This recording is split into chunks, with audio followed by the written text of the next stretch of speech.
In middle school, I used to draw on the desks. I'd always wipe away the pencil markings with my hand just to start over.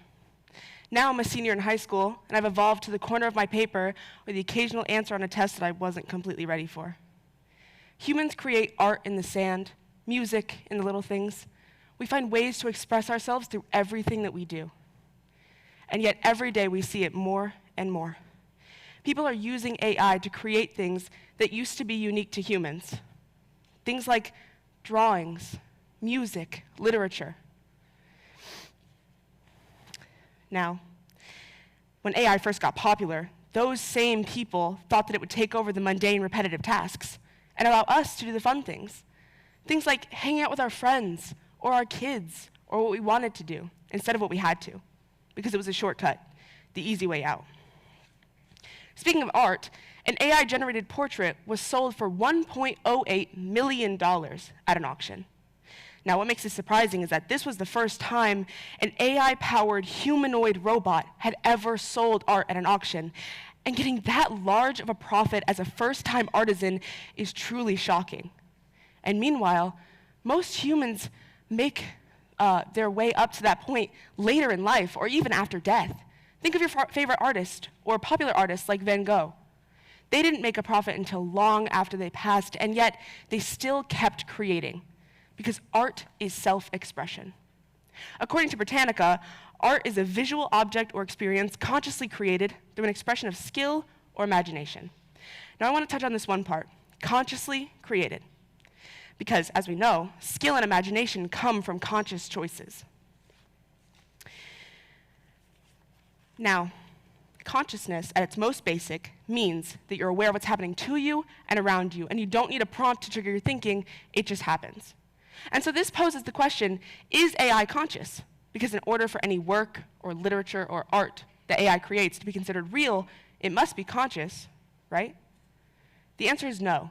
AI is not conscious. And so this means that anything that AI creates is a gross plagiarization of the creativity of humans.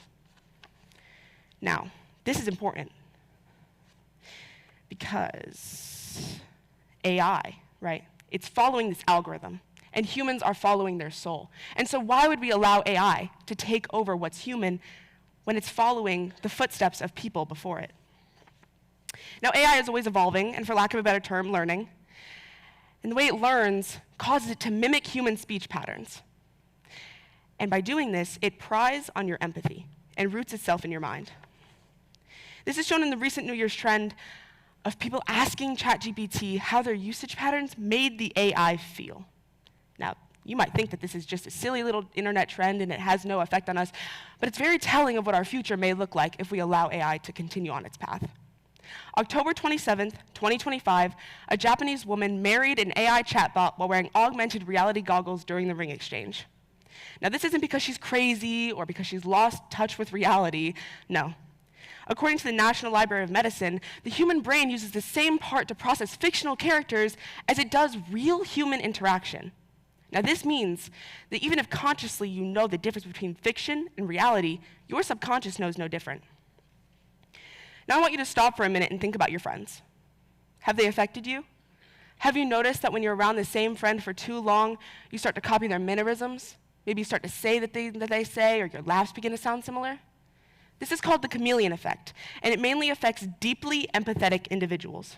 And with AI being programmed to mimic human interaction and speech patterns, it's going to pry on that empathy and root itself in your mind.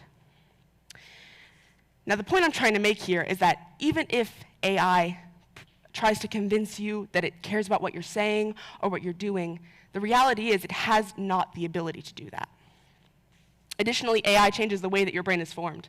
A study done by the Proceedings of the National Academy of Sciences of the United States of America shows that taxi drivers who used GPS to navigate the city had a smaller hippocampus than those who made a mental map of the city. Similarly, people who allowed AI to become their first instinct for their work or their creations have been shown to suffer from cognitive atrophy. According to the Sustainability Directory, cognitive atrophy is the erosion of deep thought, critical analysis, and connection to our environment. And just think about how scary that is. With AI use, your empathy, the thing that makes you human, can quickly turn to apathy. Now, basically, with extended AI use, you won't be able to think for yourself. You won't be able to write for yourself. You won't be able to care about what's going on around you. And not only that, but with the answers simply being given to you, you're going to lose your skills. And the main one I want to talk about are your literary skills. In order to become a strong writer, you have to practice writing. In order to know which homophone to use, you have to practice using them. Those are there, and there, or where, were, and we're. If you look at history, writing is the way we get our message across. It's the way we share our cultures. It's the way we share our stories. And if we forget how to write, how will those things persevere? Because if you think about it, those stories that you heard from your grandparents, who heard it from their grandparents, and so on and so forth, have been changed. And with no original text to prove what you're hearing is the original, how will you know it's the truth? Now, I'm not trying to discredit those stories, but I am trying to highlight the importance of written language. Not only is AI having a negative impact on our future, but it's having a negative impact on our present. For my ELA class, I had to write a research paper, and we had to turn in a progress check to let her know where we were. So I turned mine in, and I got a 20 as my grade. Now, she's usually a very strict grader, but this was a little extreme. So I went into the document, and I saw red flags, literal copy and pasted red flags, where she had marked my writing as AI. Now, I wasn't upset, but I was confused. And I talked to her about it, and she said that simple words like sustainable or susceptible or additionally or a simple Oxford comma or semicolon all got me marked for AI use. Which means that high schoolers, people who are about to enter our workforce or our future, are writing at an elementary level or middle level. And this is scary. And it really opened my eyes to how our future will be if we allow AI to take over what's human. Writing, reading, marriage, empathy, AI affects it all.